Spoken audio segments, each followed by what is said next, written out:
Hey everyone, welcome back to the accountancy class. कैसे हैं आप सब लोग? आई होप आप सब बहुत बढ़िया होंगे। तो जैसे कि आपको पता है, हम कर रहे थे अकाउंटिंग रेशियोज और अभी तक हम अपनी करंट रेशियो और क्विक रेशियो इनको कंप्लीट कर चुके हैं। बहुत डिटेल में मैंने आपको वीडियोस में समझाया है along with all the important questions. आज हम सॉल्वेंसी रेशियो स्टार्ट करेंगे। राइट, आपको पता है टोटल 4 टाइप की रेशियो है: लिक्विडिटी, सॉल्वेंसी, एक्टिविटी और प्रॉफिटेबिलिटी। लिक्विडिटी हो चुकी है, सॉल्वेंसी आज करने वाले हैं, उसके बाद बच जाएगी हमारी एक्टिविटी और प्रॉफिटेबिलिटी। उनको भी जल्दी जल्दी खत्म करेंगे और फिर करेंगे सैम्पल पेपर्स की प्रैक्टिस। तो आज की वीडियो में सॉल्वेंसी रेशियो से A to Z जितना भी आपसे एग्जाम में पूछा जा सकता है, जो भी उसके कॉन्सेप्ट है, इंपॉर्टेंट क्वेश्चंस है, आज उन सब की हम प्रैक्टिस करने वाले हैं। So without wasting any time आज की क्लास शुरू करते हैं। ओके, सो देखो, सॉल्वेंसी रेशियोज में जो आज हम सबसे पहली रेशियो करने वाले हैं वो है डेट इक्विटी रेशियो। उसको स्टार्ट करने से पहले मैं आपको फटाफट से एक बार रिकॉल कराता हूँ कि भाई सॉल्वेंसी रेशियोज होती क्या है ना। हमने पहली वीडियो में समझा था सारी रेशियोज के बारे में, लेकिन एक बार मैं फटाफट से बता देता हूँ। देखो, जब भी मुझे ये देखना होता है कि क्या कंपनी अपनी लॉन्ग टर्म लायबिलिटीज पे कर सकती है या नहीं कर सकती, क्या कंपनी के पास उतने रिसोर्सेज हैं या नहीं है, मैं क्या चेक करूंगा? Solvency ratios. तो जब भी मैं शॉर्ट टर्म लायबिलिटी की बात करूंगा, हमारी आती है लिक्विडिटी रेशियोज, करंट रेशियो और क्विक रेशियो। वो आपको क्या बताती है कि भाई जो कंपनी की करंट लायबिलिटी है, जो कंपनी की शॉर्ट टर्म लायबिलिटी है, उनको पे करने के लिए क्या कंपनी के पास इनफ एसेट्स हैं या नहीं है। कौन बताएगा? लिक्विडिटी। लेकिन जब मुझे ये देखना है कि क्या कंपनी अपनी long term liabilities, non current liabilities पे कर सकती है या नहीं कर सकती, वो मैं देखता हूँ सॉल्वेंसी रेशियोज में। तो इन शॉर्ट अगर मैं बताऊँ, सॉल्वेंसी रेशियोज बताती है कि कंपनी की लॉन्ग टर्म फाइनेंशियल हेल्थ कैसी है। ठीक है, कौन बताएगा आपको? Solvency ratio. पहली रेशियो जो आज हम करने वाले हैं वो है डेट इक्विटी रेशियो। देखो, जैसे मैंने आपको बताया था कि फॉर्मूलेज याद करने की जरूरत आपको पड़ेगी नहीं। मेजर जितने भी फॉर्मूलेज हैं, मेजॉरिटी ऑफ फॉर्मूलेज आपको उसके नाम से ही याद हो जाएंगे। Current ratio, current asset upon current liability; quick ratio, quick asset upon current liability; debt equity, debt upon equity.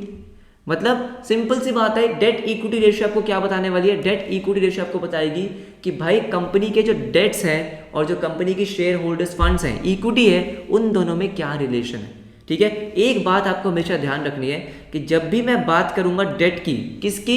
Date की, वहां पे मतलब होगा लॉन्ग टर्म डेट। देखो, बहुत सिंपल सी बात है, जब मैं बात ही सॉल्वेंसी की कर रहा हूं, सॉल्वेंसी मतलब लॉन्ग टर्म, तो डेट की जब मैं बात करूंगा तो ये क्या आने वाला? Long term debt. यहाँ पे कोई भी शॉर्ट टर्म डेट नहीं आएगा। शॉर्ट टर्म डेट की बात तो हम ऑलरेडी कर चुके हैं ना। शॉर्ट टर्म लायबिलिटी की बात हम ऑलरेडी कर चुके हैं। कहाँ पे? करंट रेशियो में, क्विक रेशियो में। यहाँ पे मैं बात करूंगा किसकी? लॉन्ग टर्म डेट की। और जो ये इक्विटी यहाँ पे मेंशन्ड है, इसका मतलब है share holders funds. Share holders funds जो हमने फर्स्ट चैप्टर में फाइनेंशियल स्टेटमेंट में पढ़ा था कि शेयर होल्डर्स फंड्स में क्या क्या चीजें आती हैं, वो सारी चीजें आपको यहाँ पे दिखेंगी। राइट, तो डेट इक्विटी रेशियो आपको क्या बताएगी? डेट इक्विटी रेशियो आपको बताएगी कि भाई कंपनी के जो लॉन्ग टर्म डेट है और कंपनी के जो शेयर होल्डर्स फंड्स हैं, उनमें क्या रिलेशनशिप है।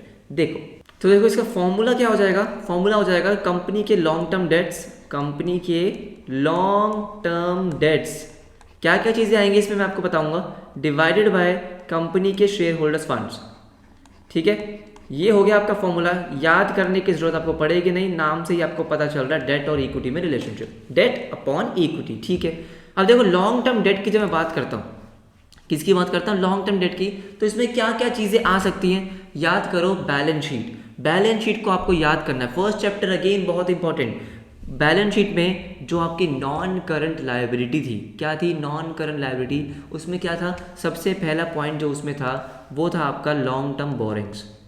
क्या था? Long term borrowings. याद आ रहा है? लॉन्ग टर्म बोरिंग्स में क्या क्या? डिवेंचर्स, बॉन्ड्स, पब्लिक डिपॉजिट्स, वो सब चीजें। बात समझ में आ गई? उसके बाद आपका था क्या था? Long term provision. वो प्रोविजन जो आपको 12 महीने के बाद पे करना है, लायबिलिटी जो 12 महीने के बाद पे करनी है, लॉन्ग टर्म प्रोविजन। क्या आपको ये चीज याद आ गई? उसके बाद एक हेडिंग थी other long term liabilities, plus other long term liabilities. तो क्या मैं इन शॉर्ट ये बोल सकता हूं कि जो भी आपके वो नॉन करंट लायबिलिटी में आता था, वो सारा का सारा मैंने यहाँ पे आपको लिख दिया। ठीक है, आपका एक और हेडिंग होती है डेफर्ड टैक्स लायबिलिटी, वो आपके सिलेबस में है नहीं। तो लॉन्ग टर्म डेट मतलब नॉन करंट लायबिलिटी, सिंपल सी बात है, याद करने की जरूरत ही नहीं है। बैलेंस शीट में जो भी चीजें आपके नॉन करंट लायबिलिटी के अंदर आती थी, वो सब की सब आपके लॉन्ग टर्म डेट्स के अंदर आएगी। ये बात क्लियर है? उसके बाद अगर मैं बात करता हूँ किसके? शेयर होल्डर्स फंड्स की। किसकी? Share holders funds. Again balance sheet याद करो, सबसे पहले क्या था? Share capital. शेयर कैपिटल में आपकी इक्विटी शेयर कैपिटल भी आ जाएगी, आपकी प्रेफरेंस शेयर कैपिटल भी आ जाएगी, ठीक है। प्लस उसके बाद था आपका रिजर्व्स एंड सरप्लस।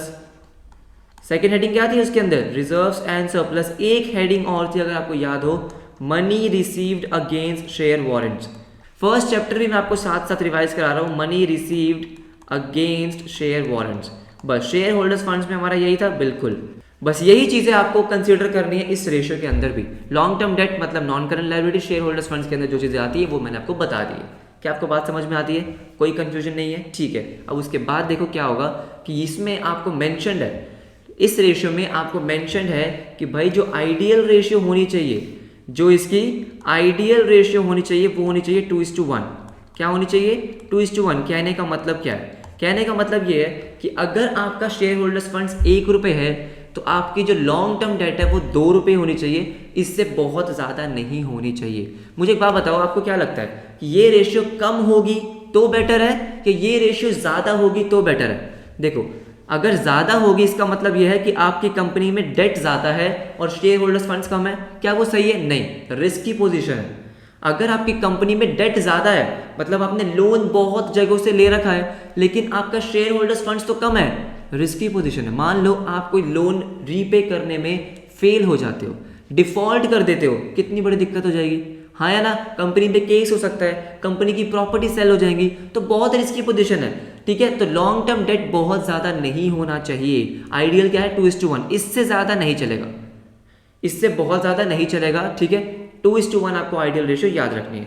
एग्जाम्पल्स देखते हैं, सब कुछ क्लियर हो जाएगा। देखो, सो एग्जाम्पल नंबर 1 आपकी स्क्रीन पे आपको दिख रहा होगा। देखते हैं क्या क्या मेंशन्ड है। इक्विटी शेयर कैपिटल दे रखा 5 लाख रुपीज़ का, जनरल रिजर्व है, एक्यूमुलेटेड प्रॉफिट्स है, डिबेंचर्स हैं और करंट लायबिलिटी है, ठीक है। आपको क्या निकालना? Debt to equity ratio. तो सबसे पहले जब मैं बात करता हूँ डेट की, किसकी? डेट की। लॉन्ग टर्म डेट में आपका क्या क्या आएगा? इक्विटी शेयर कैपिटल नहीं आएगी, रिजर्व नहीं आएंगे, प्रॉफिट नहीं आएंगे, 10% डिबेंचर्स, 10% डिबेंचर्स। अब बहुत सारे बच्चों को कंफ्यूजन होती है कि ये 10% का मतलब क्या है? क्या डिबेंचर्स आपको उसका 10% दे रखा है? नहीं नहीं नहीं, याद रखना हमेशा कि ये जो 10% आपको मेंशन्ड है ये है डिबेंचर का इंटरेस्ट रेट। मतलब इस डिबेंचर पे कंपनी को 10% इंटरेस्ट पे करना होता है। डिबेंचर क्या? लोन, इंटरेस्ट तो पे करना ही पड़ेगा। कितना रेट है? 10%। तो उसके आगे आपको एक परसेंटेज मेंशन्ड है, क्या है आपको? वो इंटरेस्ट का रेट। क्या और कोई लॉन्ग टर्म लायबिलिटी है? नहीं, करंट लायबिलिटी हम यहाँ पे कंसिडर नहीं करेंगे, ठीक है। उसके बाद मैं बात करता हूँ शेयर होल्डर्स फंड्स की। शेयर होल्डर्स फंड्स क्या क्या आएगा इसमें? देखो, शेयर होल्डर्स फंड्स में आपका आएगा, इसमें एक तो आपका आ गया इक्विटी शेयर कैपिटल कितने का? 5 लाख का। इक्विटी शेयर कैपिटल 5 लाख का, जनरल रिजर्व भी आ गया 90,000 के और एक्यूमुलेटेड प्रॉफिट्स भी आ गया 50,000 का, हाँ या ना? इसको मैंने प्लस किया, ये आया 6,40,000। डिबेंचर्स आपको कितने के गिवन है? डिबेंचर्स गिवन है 1,30,000 के, 1,30,000 के। तो अगर मुझे डेट इक्विटी रेशियो निकालनी है, ये मैंने बहुत ही सिंपल सा एग्जांपल लिया है क्योंकि फर्स्ट एग्जांपल है, अभी आगे थोड़े से एडवांस लेवल पे पहुंचेंगे, ठीक है। तो डेट इक्विटी रेशियो क्या होगी? डेट कितना है आपका? सिर्फ 1,30,000 divided by share holders funds कितना है? 6,40,000। इसको आप डिवाइड करो, कितना आएगा? ये आपका आएगा 0.203:1। क्या है? This is debt equity ratio. Simple सा क्वेश्चन था, कुछ भी मुश्किल नहीं था। नेक्स्ट एग्जांपल देखो। अब देखो एग्जांपल नंबर 2 में आपको क्या गिवन है, ठीक है। अब आपको पता है कुछ चीजें आपको ढूंढनी पड़ेगी। डायरेक्टली जैसे फर्स्ट एग्जांपल में गिवन था ना सब कुछ, वैसा आपको गिवन नहीं होगा। कुछ चीजें आपको ढूंढनी पड़ेगी। कैसे कि देखो, आपको गिवन है यहाँ पर टोटल एसेट्स। टोटल एसेट्स का क्या कहीं भी डेट इक्विटी रेशियो में यूज होता है? नहीं होता। टोटल डेट्स, क्या हमें टोटल डेट्स चाहिए होते हैं? नहीं। क्या हमें करंट लायबिलिटी चाहिए होती है? नहीं, ठीक है। तो आपको अब कुछ चीजें दे रखी होंगी, कुछ चीजें आपको ढूंढनी होंगी। जैसे कि देखो, अगर मुझे सबसे पहले क्या चाहिए? मुझे चाहिए सबसे पहले तो long term debt, long term debt. अब लॉन्ग टर्म डेट तो गिवन नहीं है, लेकिन ध्यान से क्वेश्चन में अगर आप देखोगे आपको गिवन है कि टोटल डेट कितने हैं, आपको गिवन है करंट डेट कितने हैं। करंट लायबिलिटी मतलब करंट डेट। तो टोटल में क्या आता है? टोटल में आपका आएगा current plus non current. Total date की अगर मैं बात करता हूं तो उसमें क्या क्या आएगा? उसमें आएगा आपका एक तो करंट डेट कितना है और नॉन करंट कितना है। अगर आपको टोटल गिवन है, करंट गिवन है, क्या आप नॉन करंट नहीं निकाल सकते? क्या आप लॉन्ग टर्म नहीं निकाल सकते? निकाल सकते हो। सिंपल सा फॉर्मूला बन जाएगा, टोटल डेट में से अगर मैं करंट लायबिलिटी माइनस कर दूं, तो क्या मेरी लॉन्ग टर्म डेट आ जाएगी? बिल्कुल आ जाएगी। लॉन्ग टर्म डेट का मतलब ही क्या है? Non current liability. सिंपल सा मतलब है, निकालेंगे फटाफट से। टोटल डेट आपका कितना है? 1,80,000 और करंट कितना है? 20,000। तो आपका लॉन्ग टर्म डेट आ गया ₹1,60,000। सिंपल सा क्वेश्चन। क्या आपको ये बात समझ में आती है? बिल्कुल सही। अब बात है शेयर होल्डर्स फंड्स की। अब शेयर होल्डर्स फंड तो कहीं गिवन ही नहीं है। शेयर होल्डर्स फंड्स आपको कहीं भी गिवन नहीं है। कैसे निकालेंगे? मेरी बात ध्यान से सुनो। मैंने आपको प्रीवियस क्लास में भी बताया था कि एक बैलेंस शीट का फॉर्मेट आपको हमेशा ध्यान रखना है। कौन सा बैलेंस शीट का फॉर्मेट? देखो, आपको सिंपल सा पता है कि दो साइड होती है। एक होती है इक्विटी लायबिलिटीज और एक होती है आपकी एसेट्स। होती है या नहीं होती? बिल्कुल होती है। अगर मैं बात करता हूं आपकी दोनों साइड्स की, तो दोनों साइड्स पे क्या क्या आता है? यहां पे आपका क्या आएगा? एक तो शेयर होल्डर्स फंड्स, है ना। अगर मैं इक्विटी लायबिलिटी की बात करता हूं, अगर आप बैलेंस शीट को याद करो, शेयर होल्डर्स फंड्स प्लस उसके बाद आप क्या करते हो? नॉन करंट लायबिलिटीज, और फिर आप करते हो करंट लायबिलिटी। ये आपकी एक साइड कंप्लीट हो जाती है। उसके बाद आपका क्या आता है? एसेट्स की साइड होती है।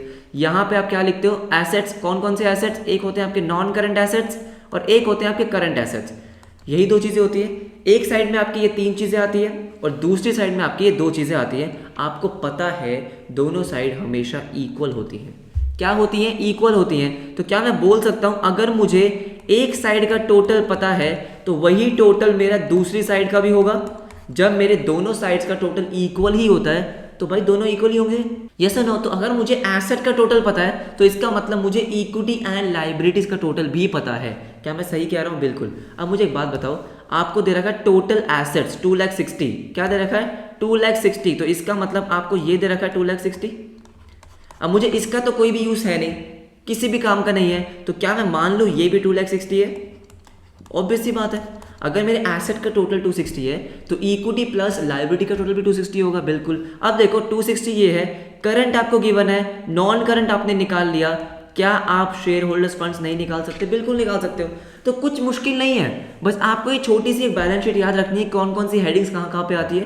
तो आपको क्या होगा, कुछ चीजें आपको उल्टी फुल्टी दे रखी होंगी, डायरेक्टली नहीं दे रखी होंगी, बस आपको प्लस माइनस करके वो चीजें निकालनी है। क्या आपको ये बात समझ में आ गई? राइट। तो अगर मुझे शेयर होल्डर्स फंड्स निकालना है तो क्या आ जाएगा? एक तो टोटल 2,60,000 माइनस कर दूंगा उसमें से करंट लायबिलिटी और माइनस कर दूंगा नॉन करंट लायबिलिटी, तो मेरा शेयर होल्डर्स फंड्स आ जाएगा। यस और नो? तो देखो, आपको नॉन करंट लायबिलिटी गिवन है, गिवन क्या आपने निकाली है? 1,60,000 की। बिल्कुल।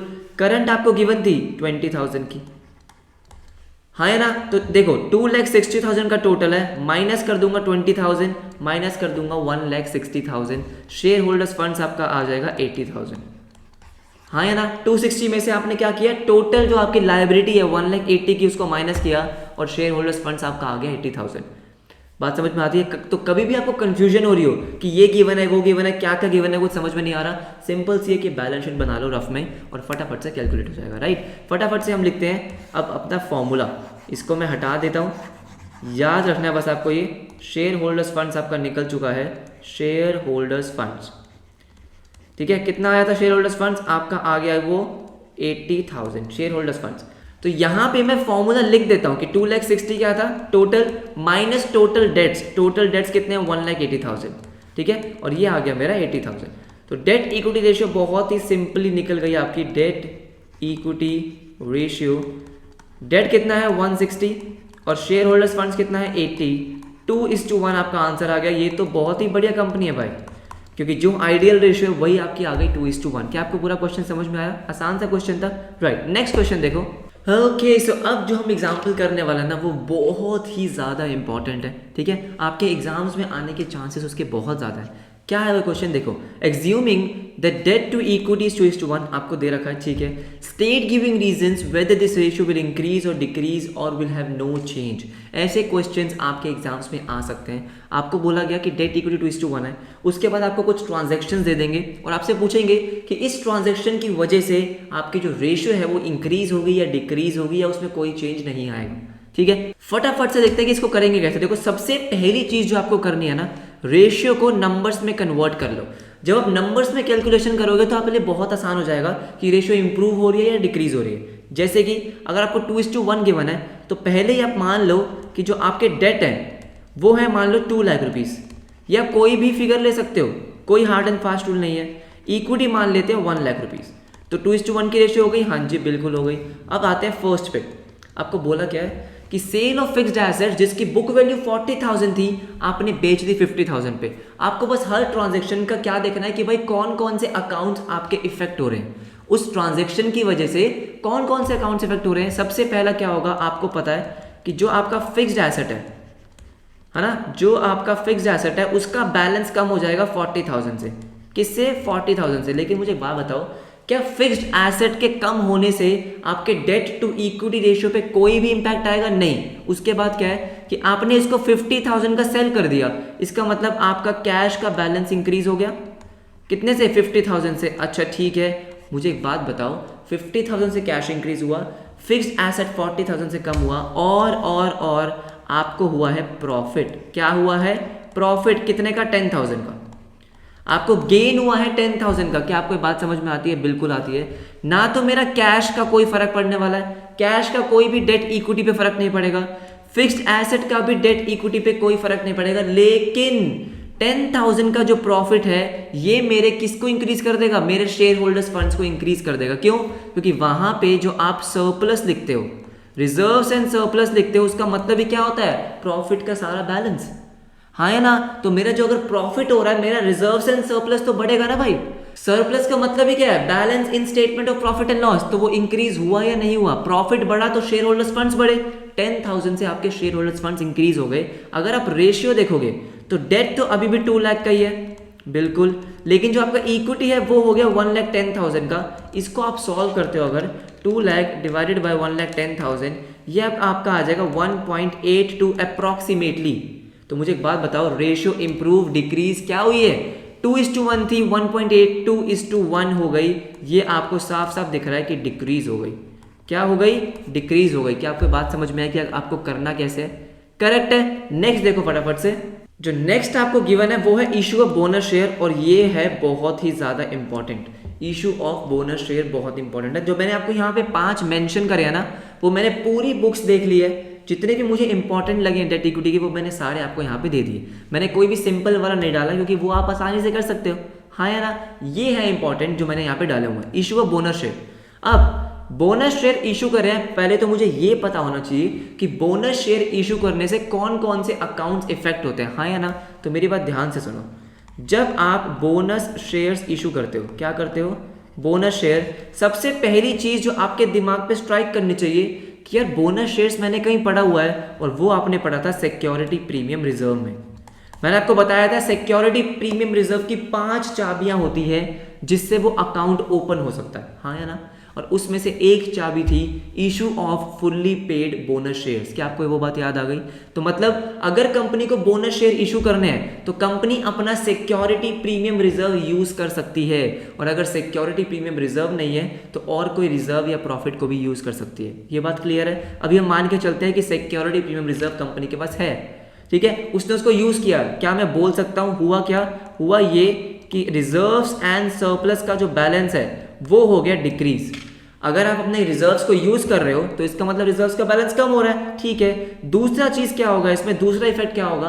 आपने शेयर्स इशू करें, बोनस शेयर मतलब फ्री के शेयर्स करें, लेकिन आपने क्या करें? शेयर्स इशू करें। और जब आप शेयर्स इशू करते हो तो आपका जो शेयर कैपिटल है वो इंक्रीज होता है या नहीं होता?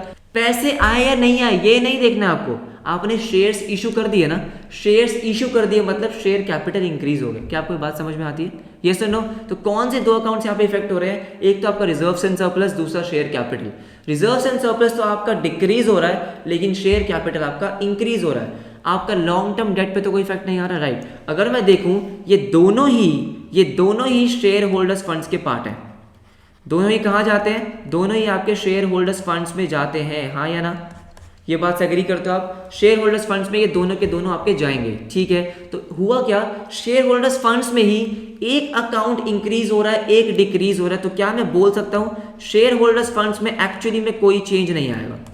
100 रुपए से इंक्रीज हुआ, 100 रुपए से दूसरा ही अकाउंट डिक्रीज हो गया, तो नेट इफेक्ट तो जीरो ही है ना। हाँ या ना? नेट इफेक्ट आपका जीरो है, तो ना तो शेयर होल्डर्स फंड्स में कुछ चेंज हुआ, ना ही लॉन्ग टर्म डेट में। इस रेशियो में कोई भी चेंज नहीं होगा, नो चेंज। इंपॉर्टेंट पॉइंट था, इसलिए मैंने आपको डिटेल में समझा दिया है। आई होप आपको समझ में आ गया होगा। डाउट है मुझसे comment section, application, Telegram, Instagram, कहीं पे भी आप मुझसे पूछ सकते हो। नेक्स्ट देखो, अब देखो थर्ड आपका क्या है। थर्ड है आपका redemption of debentures for cash. और रिडम्पशन ऑफ डिबेंचर्स का टॉपिक में बहुत ही डिटेल में आपको रेशियोज में, करंट रेशियो और क्विक रेशियो में एक्सप्लेन कर चुका हूँ। एक बार दोबारा से बता देता हूँ। जो हमारा सी पार्ट है, अब यहाँ पे बहुत सारे बच्चे गलतियां करेंगे, मैं बता रहा हूँ गलतियां करेंगे, और क्या गलतियां करेंगे वो भी बता रहा हूँ। रिडम्पशन ऑफ डिबेंचर वो जैसे ही देखेंगे उनको लगेगा कि भाई मेरी कंपनी का जो लॉन्ग टर्म डेट है, मेरी कंपनी का जो लॉन्ग टर्म डेट है वो डिक्रीज हो रहा है। हाँ या ना?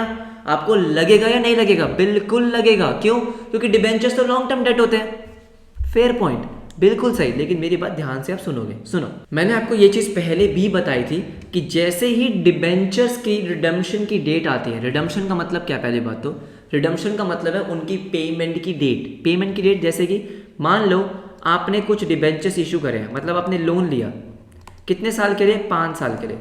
आपने 5 साल के लिए लोन लिया, अच्छा ठीक है। अब हुआ क्या? ये आपका लॉन्ग टर्म डेट है, बिल्कुल लॉन्ग टर्म डेट है। लेकिन दोस्तों जैसे ही आपका 4th ईयर आएगा, कौन सा ईयर आएगा? 4th year.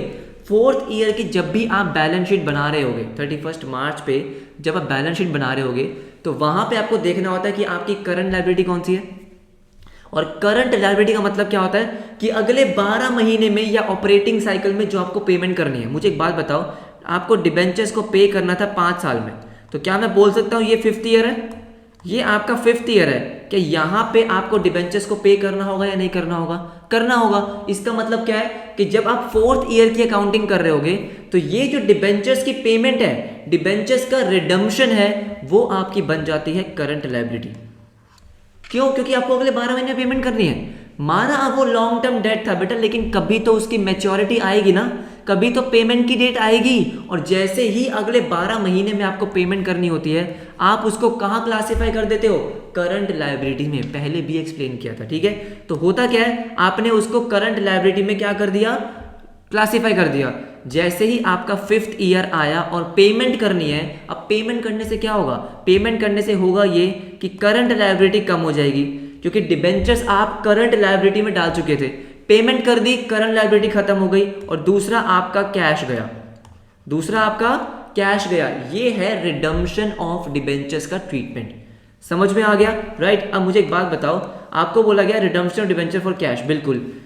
पहली चीज, क्या लॉन्ग टर्म डेट पे कोई इफेक्ट आया? नहीं आया। क्यों? क्योंकि करंट लायबिलिटी कम हुई है ना। आपके 5th ईयर में जब पेमेंट की डेट आएगी, आपकी करंट लायबिलिटी कम होगी, लॉन्ग टर्म डेट नहीं। लॉन्ग टर्म डेट तो पहले ही कम कर दिया आपने। आपने अपने long term debt 4th year में ही कम कर दिए। क्यों? क्योंकि आपने वो डिबेंचर लॉन्ग टर्म डेट से करंट लायबिलिटी में ट्रांसफर कर दिए। लॉन्ग टर्म डेट का मतलब क्या था? जो पेमेंट 12 महीने के बाद करनी है। लेकिन अब क्योंकि पेमेंट 12 महीने के अंदर करनी थी, आपने उसको कहां डाल दिया था? करंट लायबिलिटी में। और अब डिबेंचर आपके क्या बन चुके थे? Current liability. जब आपने पेमेंट करी तो आपने अपनी करंट लायबिलिटी को खत्म किया। क्या लॉन्ग टर्म डेट पे कोई इफेक्ट आया? नहीं। तो याद रखना, जब भी रिडम्पशन ऑफ डिबेंचर्स लिखा होगा, लॉन्ग टर्म डेट नहीं कम होंगे, करंट लायबिलिटी कम होगी। फर्स्ट चैप्टर में मैंने आपको समझाया था, इसको हम क्या बोलते हैं? Current मैच्योरिटीज of long term debt, other current liability में। मैं फर्स्ट चैप्टर को साथ साथ एक्सप्लेन करना चाहता हूँ, रिवाइज करवाना चाहता हूँ, इसलिए बार बार करवा रहा हूँ, ठीक है। डिबेंचर्स जब पेमेंट की डेट आती है तो कहाँ क्लासिफाई करते हो? करंट लायबिलिटी में, other current liability, current मैच्योरिटीज of long term debt. तो इसका भी कोई इफेक्ट नहीं आएगा, नो चेंज। ना तो लॉन्ग टर्म डेट पे कोई इफेक्ट आया, ना ही आपके शेयर होल्डर्स फंड्स पे। क्या ये बात आपको क्लियर होती है? राइट। उसके बाद हमारा है 4th पॉइंट, अगेन बहुत इंपॉर्टेंट। ये सारे ही पॉइंट जो थोड़े अलग अलग से हैं, हटके हैं, मैंने वही आपको कराए हैं। देखो 4th है declaration of final dividend. Again मैंने आपको पूरी की पूरी डिविडेंड की साइकिल समझा रखी है कि डिविडेंड डिक्लेयर कैसे होता है ना। अब आपको बोला डिक्लेरेशन ऑफ फाइनल डिविडेंड, क्या मतलब है इसका? देखो क्या होता है। अब देखो होता क्या है, कंपनी ने पूरे साल बिजनेस किया, बिल्कुल किया। कंपनी ने कुछ पैसा कमाया होगा, कुछ प्रॉफिट अर्न किया होगा, वो प्रॉफिट वो क्या करती है? शेयर होल्डर्स में डिस्ट्रीब्यूट करती है in the form of dividend. आपको पता है डिविडेंड का मतलब क्या है? प्रॉफिट का कुछ पार्ट, ठीक है। अब वो डिविडेंड शेयर होल्डर्स को मिलता कैसे है? सबसे पहले जो कंपनी के डायरेक्टर्स हैं, जिसको हम क्या बोलते हैं? बोर्ड ऑफ डायरेक्टर्स, वो क्या करते हैं? एक डिविडेंड को प्रपोज करते हैं, प्रपोज डिविडेंड। प्रपोज्ड डिविडेंड का मतलब क्या होता है? प्रपोज्ड डिविडेंड का मतलब होता है उनको ऐसा लग रहा है कि भाई शेयर होल्डर्स को इतना डिविडेंड मिलना चाहिए। वो अभी क्या कर रहे हैं? एक प्रपोजल बना रहे हैं। ये उनको ऐसा लगता है, ये उनकी सजेशन है, रिकमेंडेशन है। क्या ये डिविडेंड शेयर होल्डर को मिल जाएगा? नहीं। इसके बाद क्या होता है? इसके बाद होती है शेयर होल्डर्स की मीटिंग। शेयर होल्डर्स, जो भी कंपनी के शेयर होल्डर्स होते हैं उनकी मीटिंग होती है, जिसको हम बोलते हैं एनुअल जनरल मीटिंग। ठीक है, शेयर होल्डर्स की मीटिंग में क्या होता है? ये प्रपोजल उनके सामने रखा जाता है कि देखो भाई, डायरेक्टर को ऐसा लगता है कि इतना डिविडेंड आप लोगों को मिलना चाहिए। अगर शेयर होल्डर्स ये डिविडेंड को यस बोल देते हैं, डिविडेंड को ओके बोल देते हैं, तब जाके ये डिविडेंड होता है डिक्लेयर। क्या होता है? डिक्लेयर होता है। इसको मैं बोलता हूं डिक्लेरेशन ऑफ फाइनल डिविडेंड। क्या आपको बात समझ में आई? ठीक है। अब डिक्लेरेशन से होता क्या है? क्या होगा? डिविडेंड डिक्लेयर करना मतलब कि कंपनी ने बोल दिया है कि इतना डिविडेंड शेयर होल्डर्स को मैं दूंगी। ठीक है। एक तो इससे क्या होता है? कंपनी की बनती है करंट लायबिलिटी। करंट लायबिलिटी क्यों? क्योंकि अब कंपनी को ये डिविडेंड पे करना है और विद इन 12 महीने के अंदर पे करना होता है। 12 महीने से बहुत पहले उनको पे करना होता है, जैसे ही वो डिक्लेयर कर देते हैं। ठीक है। दूसरा इफेक्ट क्या है? अब देखो दूसरा इफेक्ट क्या होगा? दूसरा इफेक्ट ये होगा कि जो कंपनी डिविडेंड देगी, जो कंपनी डिविडेंड शेयर होल्डर्स को देगी, भाई कहां से देगी? प्रॉफिट्स में से देगी या नहीं देगी? ये बात बताओ मुझे। जो कंपनी ने प्रॉफिट अर्न किया है उसी में से ही तो देगी। तो क्या होता है? एक तो करंट लायबिलिटी इंक्रीज होती है और एक कंपनी के प्रॉफिट्स डिक्रीज होते हैं। कंपनी अपने प्रॉफिट्स में से पैसा अपनी लायबिलिटी में ट्रांसफर कर देती है कि ये मुझे पेमेंट करनी है। जब पेमेंट कर दूंगी तो कैश कम हो जाएगा और मेरी करंट लायबिलिटी कम हो जाएगी। अभी पेमेंट नहीं करी है, क्या लिखा हुआ है? Declaration of final dividend. क्या लिखा है? डिक्लेरेशन। जब डिक्लेयर करते हो आप अपने प्रॉफिट को कम कर देते हो और अपनी करंट लायबिलिटी को इंक्रीज कर देते हो। ये बात क्लियर हो गई? ठीक है। अब मुझे बताओ डेट इक्विटी पे क्या इफेक्ट आएगा? डेट मतलब लॉन्ग टर्म डेट। क्या लॉन्ग टर्म डेट की यहाँ पे बात हुई है? नहीं हुई। कोई भी बात यहाँ पे नहीं हुई। लेकिन शेयर होल्डर्स फंड की बात हुई है, बिल्कुल हुई है। जो ये प्रॉफिट है वो किसका पार्ट है? शेयर होल्डर्स फंड का पार्ट है। अब आते हैं कि भाई इंक्रीज होगा या डिक्रीज होगा। देखो लॉन्ग टर्म डेट कितने के थे? 2 लाख के। वो तो 2 लाख के ही रहेंगे, 2 लाख के ही रहेंगे। मान लो डिविडेंड डिक्लेयर कितना हुआ? डिविडेंड डिक्लेयर किया 50,000 का। ये आप कोई भी फिगर एज्यूम कर सकते हो, कुछ फर्क नहीं पड़ता, कोई भी फिगर एज्यूम कर लो। मैंने कर ली। ठीक है। अब शेयर होल्डर्स फंड जो है, जो हमारा शेयर होल्डर्स फंड्स है, वो 1 लाख का था, लेकिन अब हो जाएगा 50,000 का। कितने का हो जाएगा? 50,000 का। 1 लाख का था, 50,000 का प्रॉफिट और कम हो गया। कितने का हो गया? 50 का। रेशियो हो गई 4:1। इसका मतलब रेशियो हो गई इंक्रीज। तो डिक्लेरेशन ऑफ फाइनल डिविडेंड से रेशियो इंक्रीज हो गई। आई नो मैंने बहुत टाइम ले लिया आपका, लेकिन समझाना जरूरी था। ये पॉइंट आपको बहुत सारी रेशियोज में मिलता रहेगा, इसलिए मैंने आपको एक ही बार बहुत डिटेल में समझा दिया। अब आपको जरूरत नहीं पड़ेगी। ठीक है। तो हमारे ये 4 पॉइंट हो गए। लास्ट रहते हैं, फटाफट से देखते हैं। देखो लास्ट आपका है conversion of debentures into equity shares. क्या बोला उसने? ये देखो, वो कह रहा है कि जो आपके डिबेंचर्स थे, आपको पता है डिबेंचर्स होते हैं बहुत सारे टाइप के, एक टाइप के डिबेंचर्स नहीं होते। तो उनमें से एक टाइप होता है कन्वर्टेबल डिबेंचर्स। जैसे आपने प्रेफरेंस शेयर्स में पढ़ा है कन्वर्टेबल प्रेफरेंस शेयर, वैसे ही कन्वर्टेबल डिबेंचर्स होते हैं। कन्वर्टेबल डिबेंचर्स के पास एक राइट होता है कि वो अपने डिबेंचर्स को इक्विटी शेयर्स में कन्वर्ट कर सकते हैं। किस में कन्वर्ट कर सकते हैं? इक्विटी शेयर्स में। अच्छा ठीक है। तो मान लो कि वो राइट उन्होंने एक्सरसाइज कर लिया। ठीक है। वो अब पावर जो है वो उन्होंने यूज कर ली कि उन्होंने अपने डिबेंचर्स को इक्विटी शेयर में कन्वर्ट कर लिया। अब इससे होगा क्या? इससे होगा एक तो ये कि भाई जो आपका लॉन्ग टर्म डेट है, डिबेंचर आपका लॉन्ग टर्म डेट है या नहीं? बिल्कुल है। वो हो जाएगा कम। और दूसरा ये होगा कि जो शेयर कैपिटल है वो हो जाएगी इंक्रीज। हाँ या ना? यही होगा। ठीक है। मान लेते हैं कि ये थे 50,000 के। कितने के? 50,000 के। तो अगर मैं बात करूं लॉन्ग टर्म डेट की, किसकी? लॉन्ग टर्म डेट कितने का था? 2 लाख का। अब वो हो जाएगा 1,50,000 का। कितने का? 1,50,000 का। 2 लाख में से क्या हुआ? 50,000 के डेट अब कन्वर्ट हो गए, मतलब कम हो गए। बिल्कुल। और जो हमारा शेयर होल्डर्स फंड्स था वो था 1 लाख का, जो हमने एज्यूम किया था।